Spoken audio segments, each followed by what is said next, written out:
Nabigbigen no anya, iti katattao iti nasarakan a bangkay, iti lalaki, iti nagbaitan iti ili a santa, ken ili a kawayan. Iti Biyernes may kadwa nga aldaw iti daytoy a bulan, babain iti impormasyon, iti nagkalabes ka aldaw, anaawat iti PNP kawayan, nga naggapo iti probinsya iti Abra, ket ita nga kinuntak na, iti hepe, iti ili a kawayan, ani Police Senior Inspector Edmar Kitun, ket ita nga kinumpirmaran dagiti pamilya, iti nagbalin a biktima, amanagan iti Domingo Barbosa, 50 iti tawen na, naasawaan, nga agnay iti barangay Dalagiden, Lapas, Abra.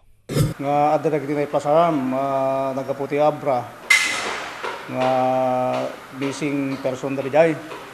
Ket adda jay cellphone number nga nakaikabili jay, nga jay Tactical Operation Center di Abra. Pinadas ko nga tinawagan dali nga cellphone, impakamok kadakwada nga adda jay ko jay siguro impakamuda. Idi rabi adda met impormasyon kada kami nga darapan ng big dajay nga bangkay dajay Holy Angel Funeral Home.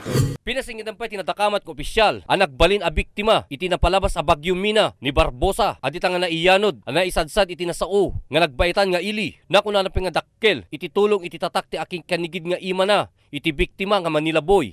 Naalamet nga sigida iti bangkay ni Barbosa ti pamilyana kalpasan ani pakita dagiti makapaneknek nga iso talaga iti birbiroken da ang mapukpukaw a membro iti pamilyada. Para ti Press Corps, Ryan Pardo.